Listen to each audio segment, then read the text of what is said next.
I get scanned every time I open my iPhone. Yeah. So, we're kind of past the point. I mean, that train has already left the station. I guess like if the state knows everything about you, how voluntary is obedience at that point, That's a great question.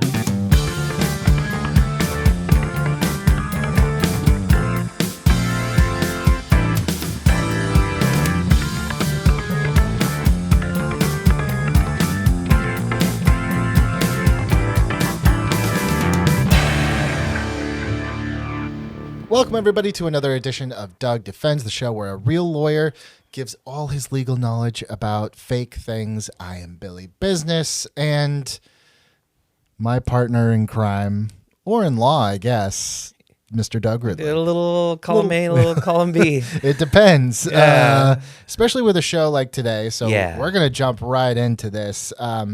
We are talking about Andor. This is the 2-season show on Disney Plus, which is a lead-in to Rogue One, which itself is a lead-in to Star Wars Episode 4, A New Hope. This one's a little different, though. We've talked Star Wars on the show. We've done Revenge of the Sith. We've done Force Awakens. And I think that's the key there, the Force. There's no Force in Andor. This is, if you like your Star Wars sans magic and space wizards, Andor is for you. This is true. And because, I mean, not a big shock to anybody who watches the show, I'm a big fan of lightsabers and the Force. Right. So it took me a bit to settle in with Andor. And now it's not only one of my favorites, but I just feel like it's so important.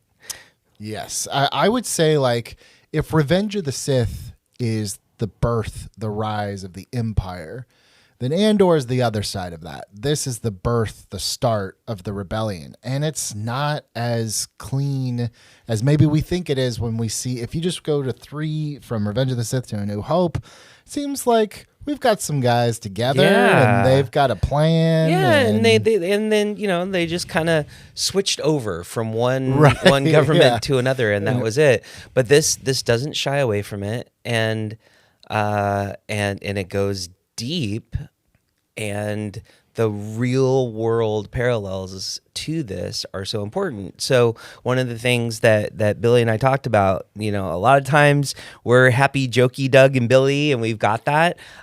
We are going to talk about Andor and the real world consequences of this. So I think this is fascinating when we think about the fact that this was a show that was written many years ago. Yeah. Shot and filmed and finalized many years ago. Right. Aired 1 year ago. Yeah. And prepping for the show, we both talked about how there's a lot to talk about. Yeah, I mean, I guess this would be your warning. Look, if you come to this show and you're like, I like to see, we do a lot of the law, the real law with very outlandish fake stuff. Ghostbusters, Freaky Friday. I mean, that's fun, and we love doing that. Beetlejuice. But today, we maybe make a comment here or there, but we try to keep our beliefs, our politics out of it and keep it to the law. And we're going to try to do that again today, but there's no way that you cannot talk about politics and talk about Andor, because Andor is a very political show. Absolutely. Incredibly political. So if that's not your cup of tea, we totally understand. So let's just jump right in. So if you haven't watched all of Andor, that's okay. We're still going to be talking about things that are very universal, but mostly, like we said, this is the story of the birth of the rebellion through the eyes of Cassian Andor, who is the main protagonist from Rogue One, or one of the main protagonists. He is a spy. And this show kind of shows how putting together the rebellion, it's not like everybody was like-minded in how to get there. And I think maybe we are going to talk about the law, but real quick, just as Doug, the Star Wars guy, the guy, I mean, that was to me the most interesting part was like, that's probably most realistic, is that even if everyone hated the Empire and wanted to do something about it, getting everybody on the same page is probably a very difficult, if not impossible, task. Right. And we don't even see that coalesce until the very, very, very end of season 2.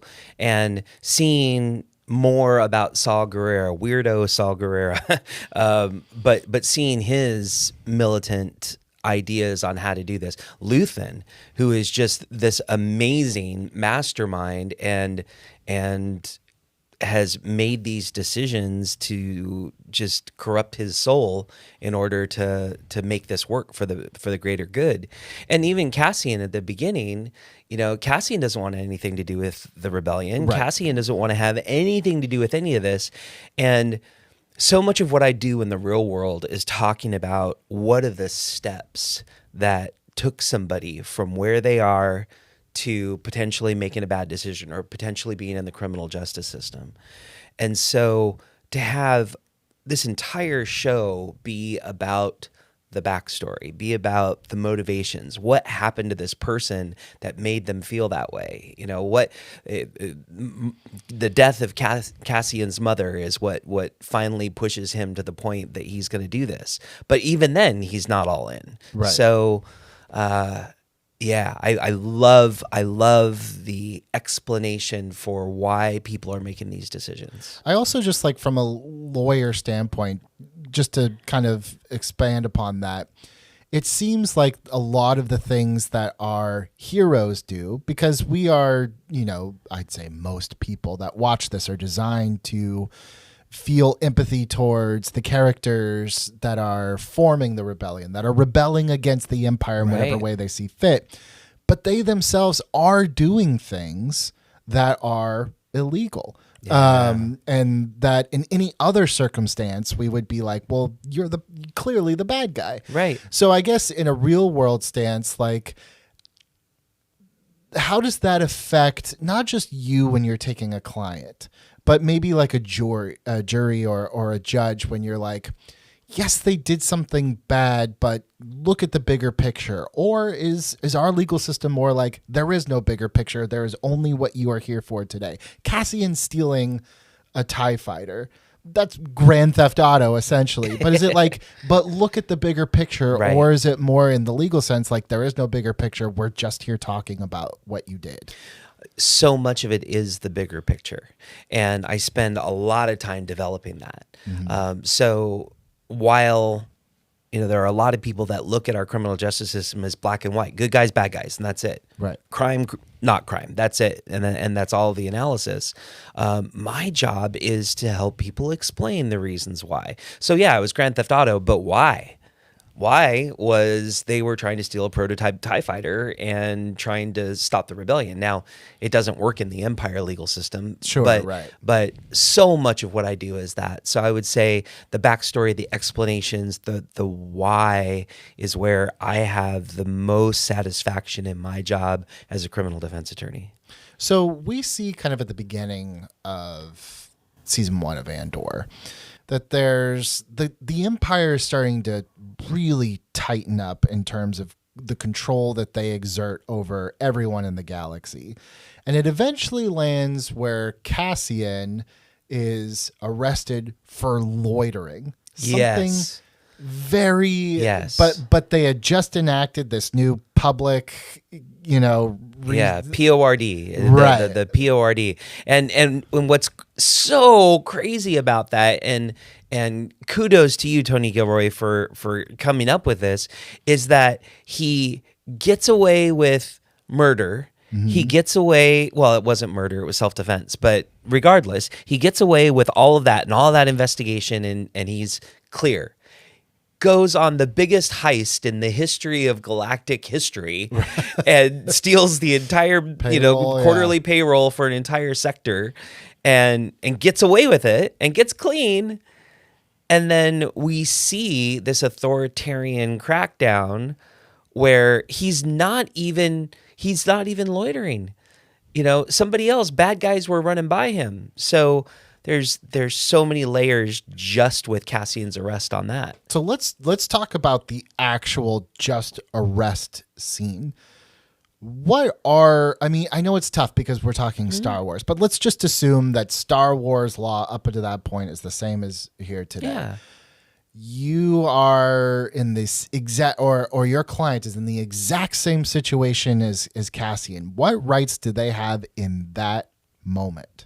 Well, he actually did most of what I would advise him to do. Okay. He didn't run, right? And that scene, if we remember, and if you need refreshing, is these other people that are causing problems just happen to run by him. And he doesn't want to have anything to do with it, so he kind of hides around the corner.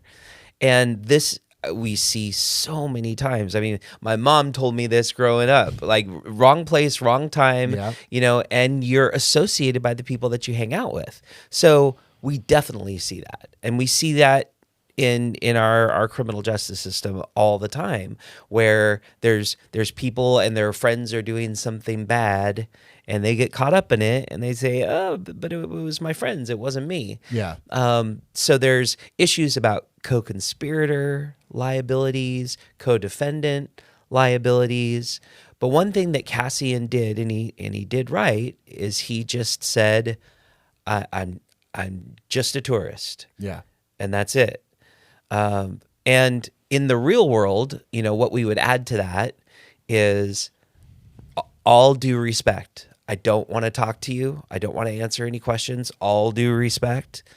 I want my lawyer.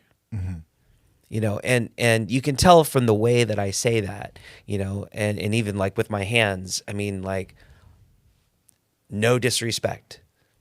I don't want to talk to you about anything, and I want my lawyer. The other thing that you'll see a lot of people suggest is asking the question, am I free to leave? Yeah.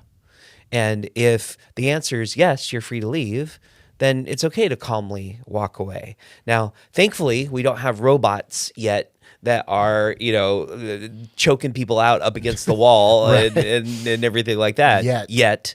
No, there's time. Yeah. Every time I see one of those, ooh, look at the technology. The robot did a backflip and stuck the landing. I'm like, have you watched any TV shows? Have you watched any movies? Like, maybe don't teach the robots how to do backflips. It'll do a really cool backflip before it kills you. Yeah, it's so cool. It'll go right behind you, and then anyway.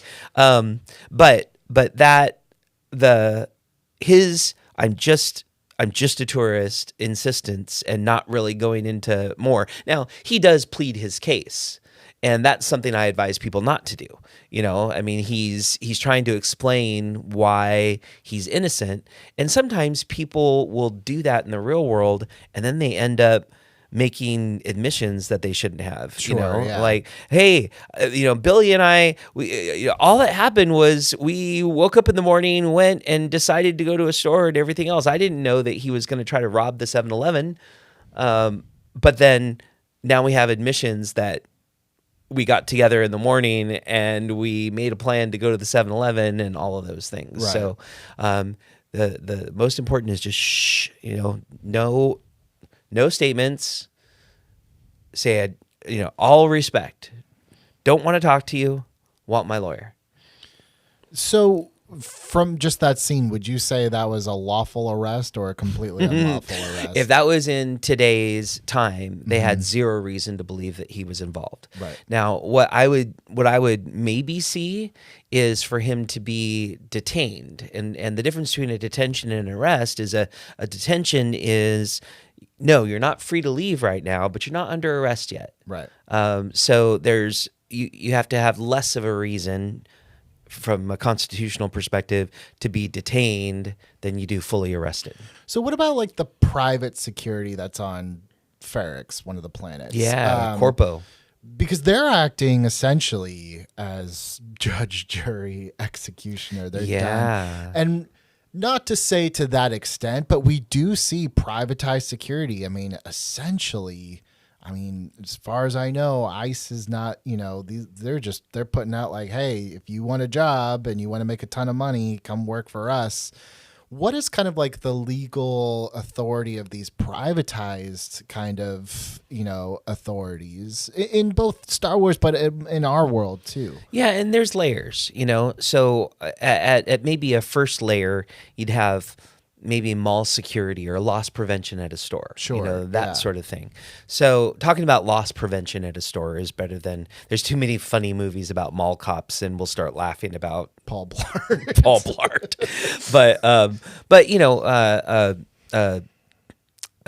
Loss prevention officer at Target has the right to detain someone, has the right to say, no, you're not free to leave. Different companies will have different policies about whether or not they can be chased. So that scene in Andor where he is being told to stop, that is something that is lawful. Now, their reasons are completely messed up and completely backwards, right? I mean, because their reasons are they want to harass the guy because he took the dancer away from him. Sure. So, but a private security in a place does have the right and the authority to detain you. Now, they don't get to take you to jail, but what they do is they sit you down and they ask you a bunch of questions and you answer because you want to talk your way out of it. Right. And then they record all of that. They turn it over to law enforcement when law enforcement arrives. And then law enforcement ends up in a position that they have all the evidence they need. They have surveillance video and all that. But there is a process of turning that over.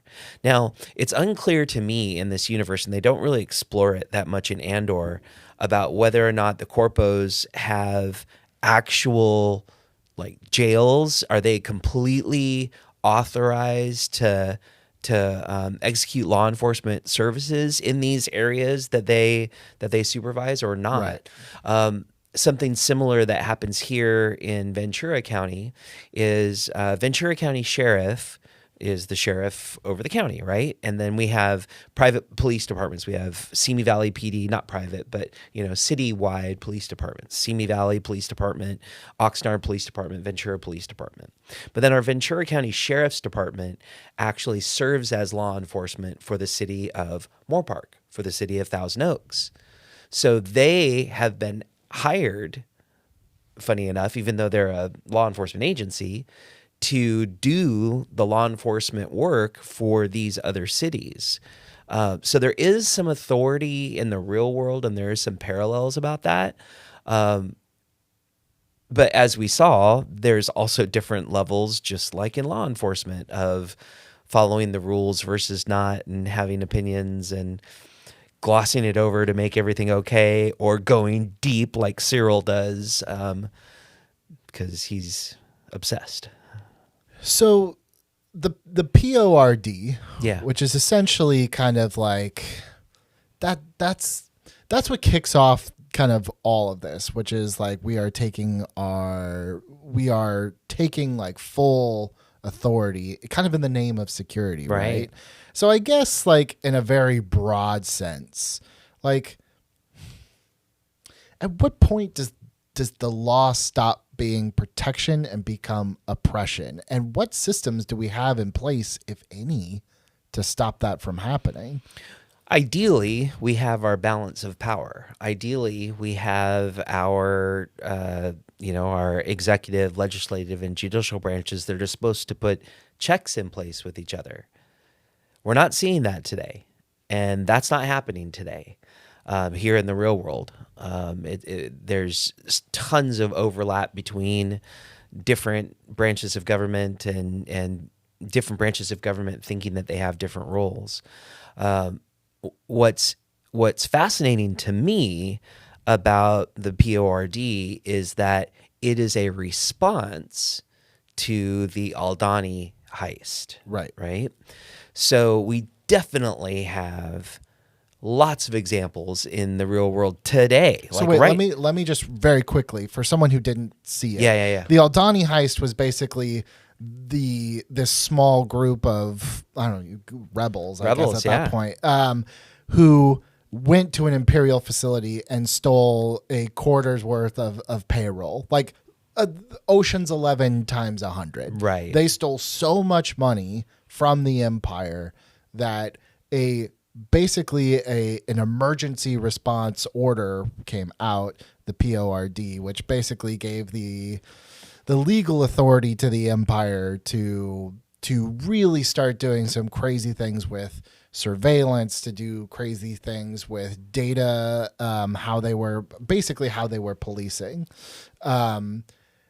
And I feel like we've that's kind of what's happening now. Everything that we're just like, you can't do that. You can't do that. It's like, well, it's all an emergency situation, you know? Right. I mean, you know, and we're just going to talk about it. Yeah. I mean, in Portland, you know, they're claiming that there's riots, and then we have live video of the inflatable frog guy, standing in front of everybody else, and you know, I've seen tons of memes. Frogs have rights too, and stuff like that lately. But what they did in Andor is they used, and they knew what they were doing. It was the Internal Security Bureau, their ISB, their CIA, their FBI, who authorized this new crackdown because clearly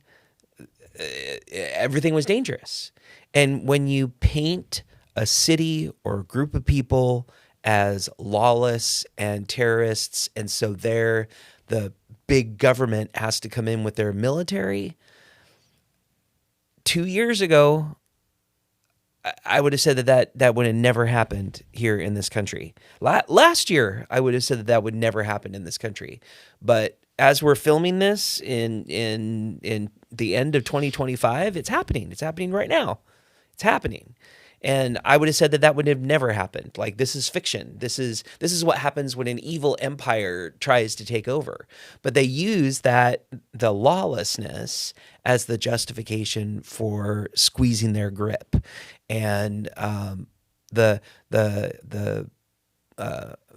public order resentencing directive, right? That's what PORD stands for. So basically what they decided to do was reevaluate any sentence that had to do with people that were dissenting. So there are times where we have had laws that have changed how people are sentenced, but we have constitutional protections, at least for now. We have constitutional protections where if I pled guilty and I'm in jail and I agreed to go in for 1 year and now all of a sudden it's increased to 6 years, I have a right to appeal that, unwind it, and start all over again. That's at least the system that I've known for the past 30 years. But if the judicial branch is also part or in lockstep with the PORD, then appealing all it does is buy you time, essentially. Exactly. So let me ask you this, just Star Wars aside, everything aside. When you see these big legal challenges in the headlines and you see them kind of going away that maybe you didn't think they were going to go, at what point does it start to trickle down to the cases that you're working on? Or is it like, you know, the crimes that you deal with? Because, you know, it seems like a lot of them, not to say that they're not important, but they're kind of like a lot of the small, like shoplifting or something. Like, at what point are you being like, wow, I can't believe that decision actually affects what I'm going to have to do with my client?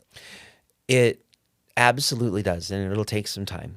And then we put safeguards in place. So, for example, we have had rules for years and years and years about the immigration consequences of a guilty plea. Mm-hmm. And as time has gone on and there's been these big cases that have handed down sentences where someone didn't understand that they had immigration consequences, or they didn't think that this charge had immigration consequences.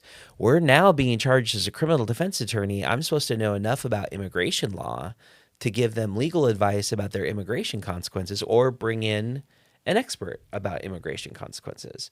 So we see that trickle down, and we see that changing how we do things in the local courts because we want to advise them. And now I'm at a point with the way deportations are being handled, the way that we've got private agencies with ICE, you know, private citizens wearing masks, taking people off the streets. My advice to clients is, hey, if you're if you don't have legal standing, you're going to be disappeared. We don't know where you're going to go. You might get to go home. You might be in a jail in El Salvador. We don't know where you're going to be. And that's what I have to advise people now.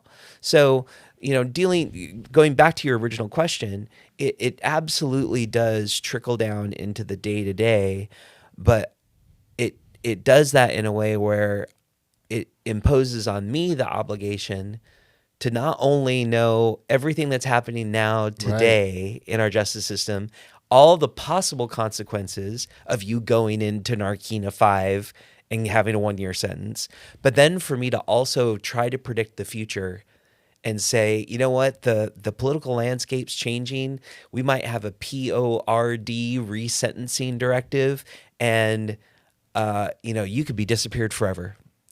And it makes it very difficult to advise clients. Plus, it seems like it kind of changes every day. It does. Yeah. I have really good friends who do immigration law, and they are especially just every day it's different. Yeah. Every day it's different. Yeah. And the systems that they're used to having, an immigration court, a deportation hearing, all of those things are changing on a daily basis. And that's what we saw in Andor. We saw the complete change of what people expected in the criminal justice system, expected in the galaxy, expected for security and authority, and it just completely erodes below them. And they don't know what to do. And they did a brilliant job of showing a real example of how that's in there. I mean, Cassian is in Narkina 5 because 3 bad guys ran past him. Well, the other thing about him, Narkina 5 being the prison that he is sent to, the other thing about that is that his sentence is ridiculous. Right. It's what, like 7 years or something? Right. Everything about that scene, right, where everything about that scene was fascinating to me. And I don't know how far away we are from that at this point. So for those of you who haven't seen it, he goes in, his name is called, he's got a fake name, and it's like, okay, so you're being charged with, I don't remember the exact sections, but it's like loitering and disrespecting the Empire, and that's kind of it. I mean, it's not much more than that. And then she says, okay, guilty, 6 years, scans a thing, and he goes. And it's literally like a DMV counter employee. Yeah. All apologies to my DMV employee fans that I have, all 2 of you. But I mean, it's just an administrator, and I love, it's like, but I'm just a tourist. And he's rightfully saying this is unfair. She's like, take it up with the emperor, which. We know is ridiculous. We know he could never get access to the Emperor. We know all that, but it's a huge statement on the state of the galaxy. Right.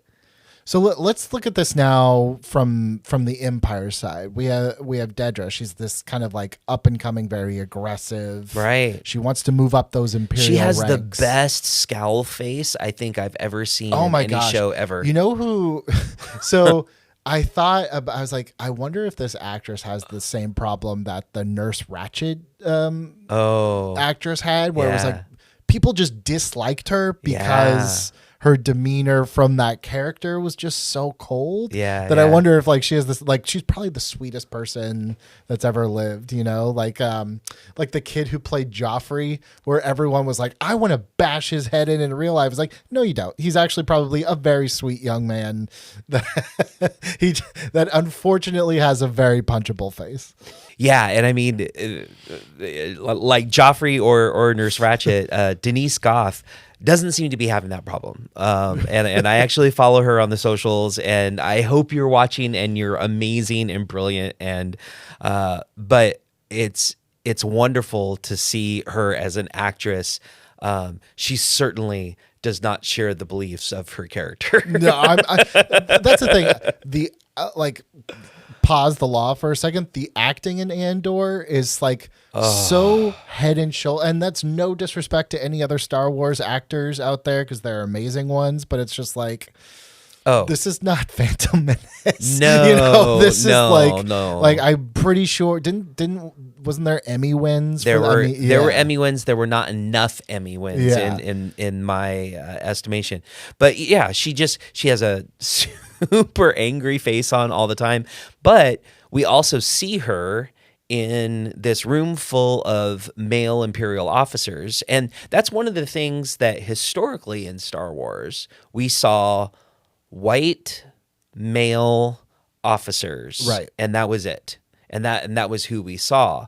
And there's even some mention here and there. Partagas, her supervisor, tells her, we're taking a chance on you. This is your big shot. And they don't ever say because you're a woman, but it's clear that she is the outlier in this room. Right. Now, there's never, to their credit, they just talk about her being overly ambitious or exceeding her authority or something along those lines. There's never a woman bashing aspect of but it's the same thing as being like, you should smile more, or you're too emotional, Thankfully, no one told Dedra that the you opposite. could smile more. She did not get that memo. So. And jumping ahead, my favorite Dedra scene is with Cyril's mom, where she just absolutely owns her and uses her ISB skills to just let her know, like, no. Your amount of time is inversely proportional to the amount of anxiety you bring to our lives. Done. So she has this project that she's working on of building these dossiers about people who could be considered rebels and gathering all this data. But let's talk about our privacy rights, the privacy rights of Star Wars, but our privacy rights, because they're going through shipping records, they're going through facial scanners, they're going through everything.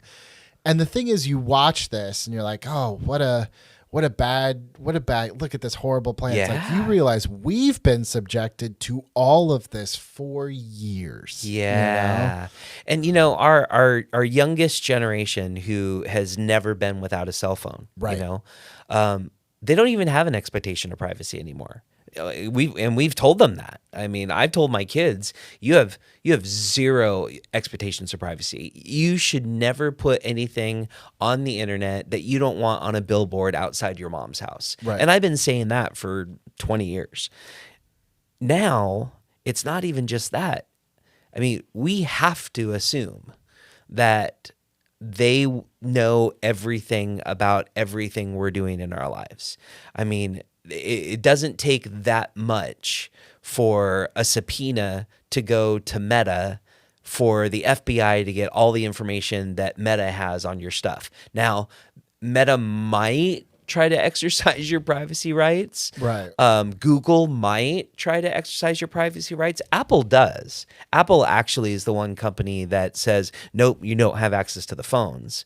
But these other companies that are, I mean, we got a puppy recently, and then I didn't even post that on the socials, and all of a sudden I open up Amazon, I go on social, and all of a sudden I have all these dog food ads immediately. Well, even more scary, and I won't turn this into like story time, but my wife and I, she was on a trip. I was talking about, I've only been stuck in an airport once. I had to stay at the hotel attached to O'Hare Airport. The next day, I got an Instagram ad for that. I'm like, I didn't Google it. I didn't. All I did was say it. Yeah. And they're like, well, we don't listen. I'm like, okay, well, there's no way your algorithm would know that I would recall a story from 10 years ago. Right. That's just not possible. Right. And it's almost, we're almost past the point now where, I don't know, I even feel like it's worth complaining about. I mean, I assume that if I'm driving down the road, there's CCTV cameras everywhere that are going to record me. Every single stoplight is going to be recording me. I've been able to get camera footage for traffic accident cases. I've been able to, law enforcement has been able to get camera footage, damning, horrible camera footage across the street from the park at a security camera for, that showed my client breaking the law. Yeah. So, and then you add on top of that the facial recognition. You add on top of that, now it's so much easier to get through airports. You know why? Because they know you're coming. Because they scan your face. Yeah. Like we took an international trip earlier this year, and I was prepared for like the 3-hour grind at customs. Like, zzz, free to go. I mean, good for me. I was free to go. That was awesome. Yeah, but you're also a white man, Yes. so, and a lot of people don't have that luxury. So let me ask you this. Well, first of all, I had a side question when you were talking about your clients. How do you even get away with a crime anymore? Because you have so many footprints that it's like, I don't even know. Like, I see these things. It's like, like, how do we even have CSI? It seems like this should be solved in like an hour. Right. And it seems like it would. Yeah. The crimes that I hear about that are not solved are things that law enforcement decides they can't put that level of effort into. Somebody breaks into a car, they can't do high-level CSI on every single car theft because they're busy. They're solving murders and they're dealing with that. But it seems to me that we're at a point. I mean, if somebody dared to come up to the side of my car and tried to even open it, I'm going to have a high-resolution photo of them because my car is going to capture the picture. I was going to say, so many people have dash cams now, like civilians. Yes. That it's almost become a two-way thing where it's like, if you're going to facially recognize me, guess what? I'm facially recognizing you back. Right. Unless your law enforcement officer is wearing a full face mask and can't ever be recognized. Well, let me ask you this, because I get these like TikTok things all the time or Instagram reels all the time. Can a cop ask? I've seen cops be like, can you turn that off? Do you have to turn off a dash cam or any cam that you have? Well, here's the thing. You have to disclose. And is just holding a phone up like this enough of a disclosure? Like, it is, because they can see. Okay. There hasn't been a lot of law specifically on that. I mean, if you ask the ACLU, the American Civil Liberties Union, who has their finger on the pulse on all of our rights, they will tell you that you do have a right to do that. They will also advise you, and I will advise you, if the officer says, I'd like you to put that down, you have two choices. You can either put it down, or you can say, no, I have a right to do that, in which case you're going to be asked to step out of the car. You will have handcuffs on. You will be in the back of the squad car, and you will be taken into the custody of the sheriff. So I advise people always be as cooperative as you can, be as polite as you can with law enforcement. I would never in a million years hold up my cell phone if I got pulled over for a traffic ticket. But also, before someone comments on it, I also have the luxury of being a white male. I was just about to say, like, sometimes you're getting pulled over, right. Especially minorities are getting pulled over for nothing. Right. And they have the right to record that interaction, right? And they do. So then why would you ever give up your right just because you're, isn't that giving in essentially? It is. And you can fight the fight and go to jail. Okay. Or you can be polite and have your best chance of going home. Okay. And it sucks. Yeah. We shouldn't live in a world that's the case, but we do. So, okay, getting back to Star Wars for a minute, we talked about Dedra's using all this information to essentially profile, build, here's my database of dissenters, essentially. Right.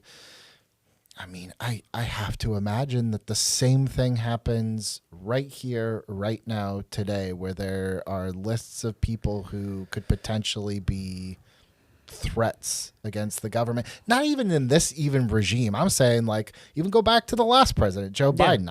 I assume the lists were there at the same time too, right? Yeah. What's the legality of something like that? They can do it. They can. I mean, it's not illegal to make a list, right? It's not illegal to make a list. It's not illegal to gather information. There are privacy rights involved, right?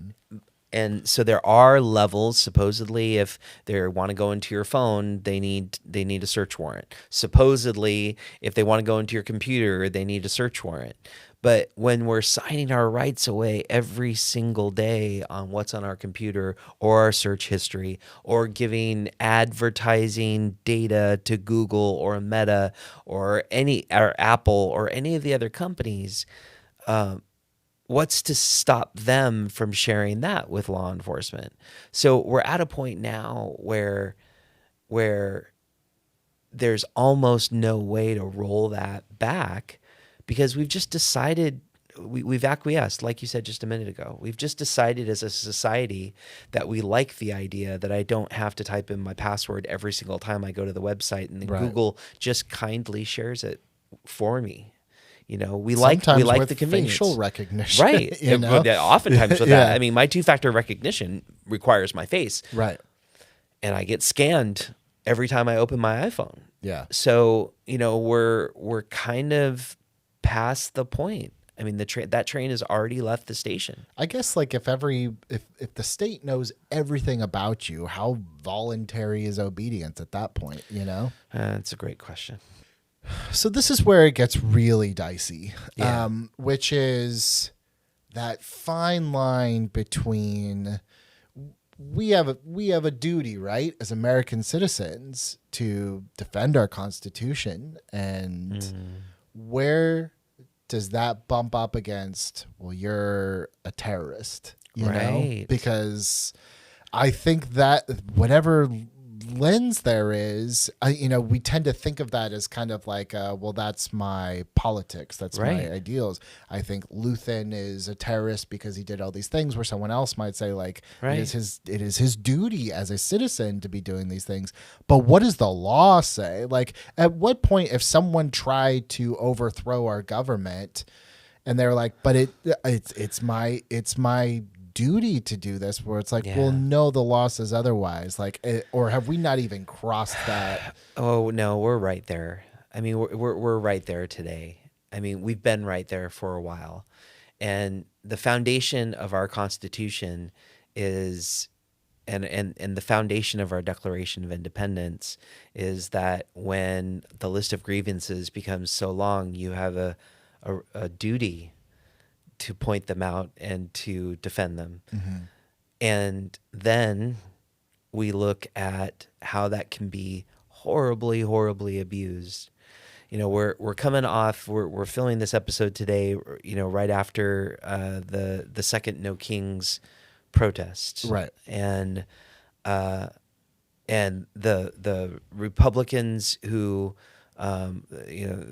leadership were, and it got on the Fox News and all of that the only people at the No Kings protests were illegal immigrants, terrorists, and Antifa, and that was it. It was just all dangerous, horrible people. So you get that out in the media like that, and then all of a sudden people think that everyone holding a sign is a bad guy. That's why you have the silliness of the dancing inflatable frog, just to highlight how ridiculous this is. And, I have friends who did not fall into one of those categories, who were there at the protests specifically because they made that statement, And so if you are demonizing the people that are protesting and saying that they are agitators, that's what happened in Gorman. I mean, that's what happened in Gorman. And again, when this was written, that had not happened yet. Right. And can you explain just real quick, for if someone hadn't seen season 2, what happened at Gorman? Because that is essentially not only kind of I would say the crux of season 2 of Andor, but to me, that is the point of no return. Exactly. For Star Wars. No, I agree completely. So there were layers of Gorman. Gorman is a planet. Gorman at its core as a planet has calcite. And the calcite mineral is what they need for their energy program. And spoilers, the energy program is actually the Death Star. Right. So director Krennic from Rogue One starts season 2 by bringing everyone together and saying, we need calcite. and we're working on a plan B, but we might need to strip mine this planet to the very core and destroy this planet so that we can, for the greater good, have an energy program, which is really the Death Star. Right. So the Ministry of Information for the Empire starts a program and a process of demonizing Gorman. Oh, they think they're better than us. Oh, they think that they are, they're so above us. Oh, they spin. They use spider web for silk for the nicest fabrics in the galaxy. Oh, they're just like spiders then. And so they demonize the Gorman people in case they can never find a replacement for Calkite. And so what we see throughout season 2 is tensions building and building and building on Gorman. Now, there are people that are having conversations like you and I are having right now in the show that are saying we have to demonstrate. We have a constitutional duty to let them know that they're wrong and they're going to protest. And just like any good protest group, there are people in Gorman who are militant and want to fight. And there are the older, politicians that are saying, listen, we have to do this peacefully. Exactly what's happening today. 100% what's happening today. What's happened over the past 60 years with protests in this country. And then it gets worse and worse and worse and worse and worse until it gets to the point where they have egged on the protesters to incite violence, which when this movie was written, we didn't have news footage of things like that happening today. Right. And now as we're rewatching this now at the end of 2025, we certainly have lots of examples of the protests being antagonized enough that it turned into violence. The difference, at least today, is that we haven't had a situation yet where someone in the government's perched up on a balcony and pretends that he's a rebel firing shots into the crowd. Yeah. I hope we don't have that yet. Yeah. Which then turns into all the stormtroopers firing into the crowd and people who wanted to fight, who were prepared in the crowd, firing back. So that's the backstory of Gorman. And watching this play out in Andor was one of the most chilling things I think I've ever watched ever. Like any movie, any TV show, anything. Yeah. And the way that it was developed was brilliant. And what you saw over the course of season 2 was more and more, we fast forward a year and now there's barricades all around their central plaza. And we fast forward a year and the Imperial armory is being built in the back because they're preparing to take over the planet. And it just keeps getting worse. And the incremental changes, people just stop being able to even do anything about it. Yeah, I think the reason why that Gorman strikes a chord so much is because it really does highlight that, kind of the whole ideology of the rebellion. And when you think about it, it's like, but is it terrorism? They want you to think it's terrorism. Right. And maybe if I was just to write it down on paper and look at that sentence with no context, maybe it would be. But there's just so much more nuance to it. But I guess, we're talking about the protests, right? Right. Again, I'm asking you, knowing full well that your answer today would be different from 2 weeks ago and might be different by the time I edit this and put it online. Right. If you're going to a protest today, what do you need to do to be lawful, first and foremost, but also to legally protect yourself? Should you have a lawyer in mind before you even head downtown to go to a protest? Or, how do we keep ourselves safe but also exercising our rights? That's a great question, and I'm proud to say that I've got lawyers on my staff that have gone down to be legal observers at protests and gone down and been there to watch and to help people exercise their rights in a lawful way. The number one thing is de-escalation. Right. And if you are going to one of these protests, you need to be the calm person, no matter how angry you are. You need to be the person who is not going to go up and banging on riot shields.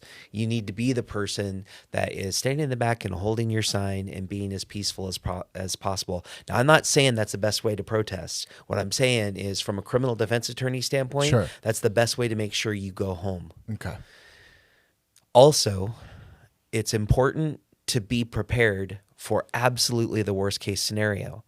So I've seen some really good advice. Don't wear your contact lenses, because there's a chance that tear gas is going to be thrown into a group of people. And tear gas hurts worse if you're wearing contact lenses than if you're wearing your glasses. Yeah. If you don't want to be filmed, if you don't want to be known who you are, wear a mask. And I hate to say that, because on the other hand, I criticize the ICE agents for wearing masks.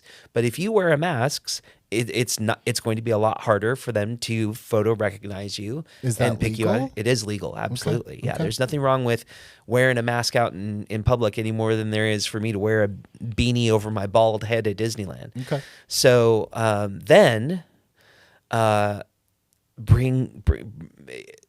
if you go in assuming the worst, assuming you are going to be gassed, you are going to be potentially thrown to the ground, you are potentially going to be handcuffed, and you are potentially going to be thrown into jail. And if you go in thinking that, then you're going to have bottles of water in case you need to rinse out your eyes. Bottles of water are really, really helpful. You're going to turn on your tracking on your phone. Funny enough, we're talking about, privacy rights and whatever, but share your tracking info with somebody who's not there so that they know where you are and they can continue to track where you are. Potentially throw an extra air tag in your pocket. As much as we're talking about surveillance being bad, the reality is, if your family can find you, that certainly helps. Don't make any statements. And I talked about this before, but you don't need to argue. You're not going to convince the person with a riot shield and a baton that you're right.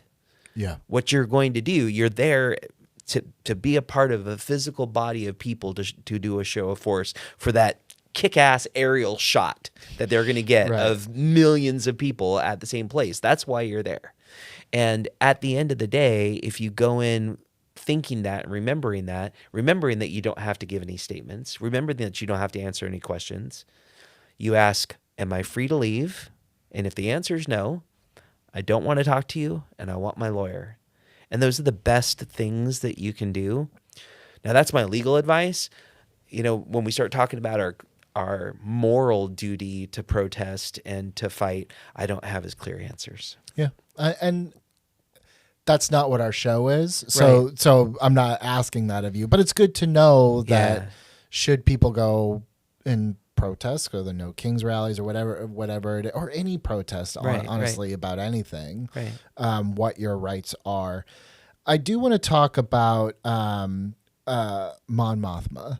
Yes. So this was a character previously in Return of the Jedi. Many Bothans died to bring us this information. Right, that was it. And really growing up, that's really all we got from her. I didn't really know. I figured she was some head of the rebellion, but we didn't really know much about her. Right. Andor goes back, and there's a bunch of the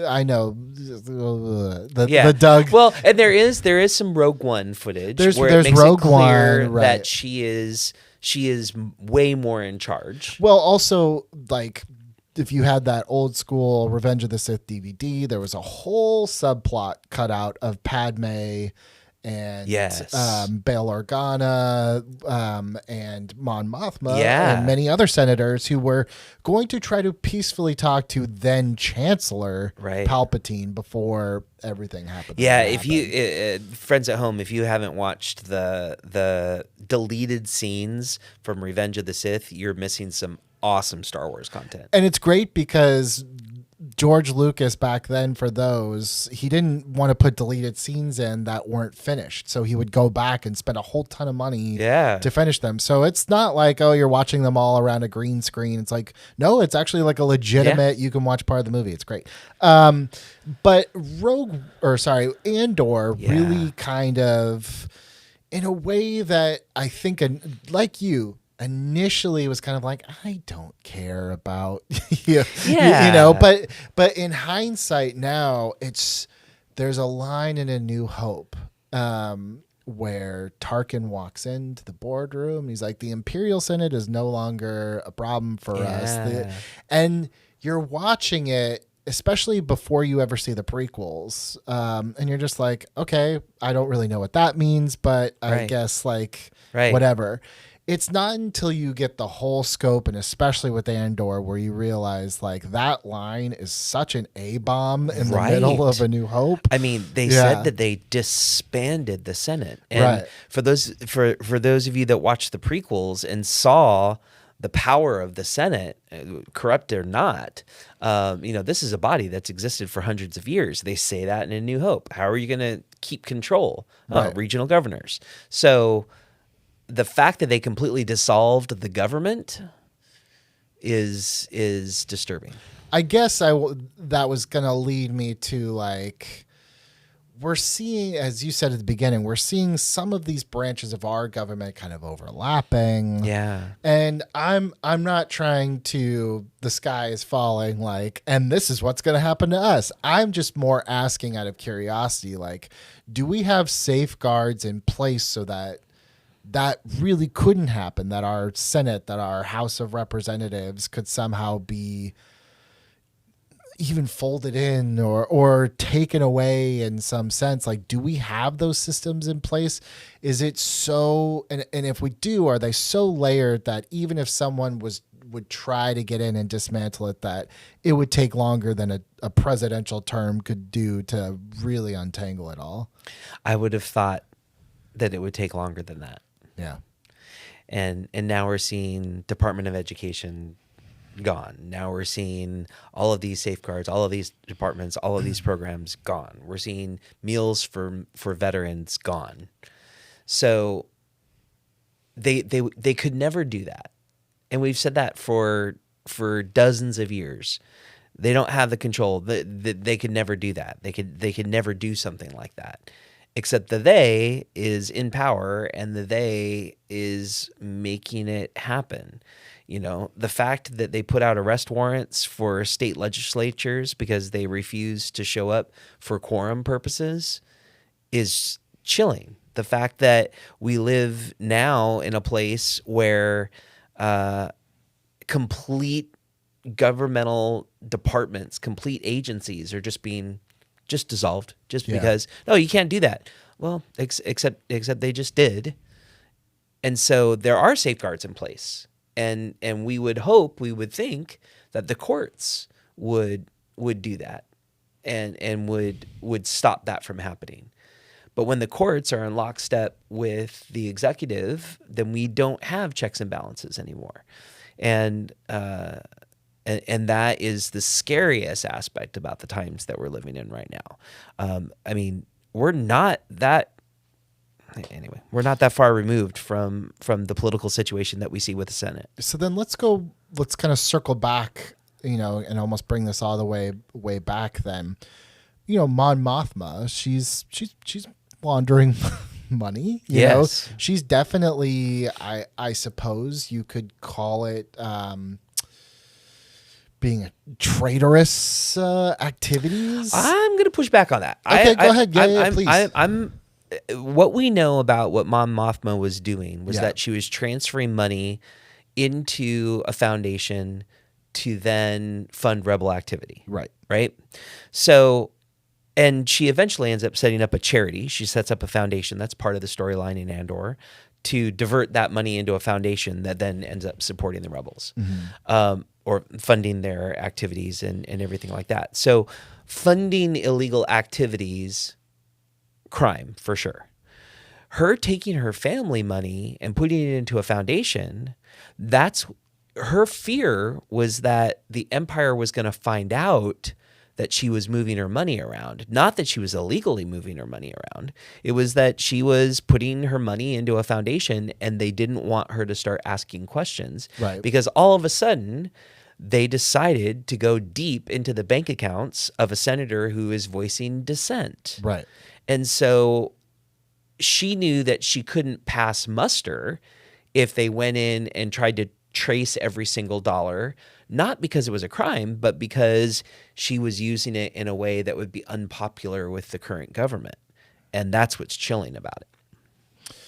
I mean, I guess in the same token, like, I think Luthen, who's Stellan Skarsgård's character, Yes. he's also kind of one of these characters that you kind of learn as one of the originators of the rebellion, kind of a forefather of it, if you want to call it. But he seems to be a lot more kind of hands-on aggressive. I mean, everything that he's doing, if he's caught and captured, I mean, there's no way that he's not going to be labeled a traitor. Oh, 100%. Right. I mean, they've Dedra Miro has labeled him as Axis, who is as the most important figure in the rebellion, and depending on your viewpoint, that could be true. He is, and what we know about Luthen is that he is encouraging violent, morally questionable tactics that are very effective, but that are horrible, right? You know, and for those of you who haven't watched the show, if you just want just a bit, just type in Luthen speech Andor. Oh yeah, and what'll come up is this amazing soliloquy that he gives, and it's one of my favorite scenes in the entire series, and maybe in all of everything, where he talks about what he has given up, and he's given up love and everything that matters, the idea of a sunset. He's become the enemy. It's to see a world that is better, but a world that he'll never see. And I'm misquoting it, but he is absolutely the worst guy. And if any of you haven't watched it all the way to the end, watch it all the way to the end, and you see exactly what happens with Luthen. So it is, yeah. I mean, he's public enemy number one, as long as it's handled correctly, and as it turns out, it wasn't handled correctly at the very end. So we're going to get into our fan questions, because one of our fan questions kind of expands upon what we were just talking about in regards to Mon Mothma. This one is, would Mon Mothma's funding scheme count as campaign fraud or patriotism? Oh, that's a great question. And I think the answer comes because she talks about the family foundation. She talks about being able to move money really easily for a long time, and then she ends up not being able to move money. So I don't get the sense that she is moving money from her senatorial campaign, because she's so independently wealthy back on Chandrila. This one is interesting. We've talked about this. How much surveillance is too much before it violates constitutional rights? Because part of me thinks that it's almost, there isn't too much, because we've become so apathetic to it that we're just like, here you go, you can have it, that's fine, you can have everything I do. Yeah, and we mentioned this before. There's not even an idea in our younger generation right now that you have an expectation of privacy. Right. I think the phrase expectation of privacy is about to just go away. I just don't feel like that even exists. The only time we see it is if somebody's trying to film you in the bathroom. That they're still not supposed to film you in the bathroom. But they can know I'm in there. They certainly can know you're in there. Yeah. And I, as a private citizen, am not supposed to be like filming into your bedroom and stuff, outside the bushes like I did that day. I'm just kidding, of course. Or a George McFly. Right, exactly. Or George McFly binoculars across the street. But that's not government action, right? No. So. But it is, as of now, a crime for someone to do. But you're Yes. right. But in terms of like a constitutional violation, we assume from authority, is like how far, and it seems like, what's left to give away? I don't know what's left to give away. I mean, they can get everything that's on the cell phone, and I've talked about this before. They can get anything that you've deleted off of social media. So, I don't know what's left.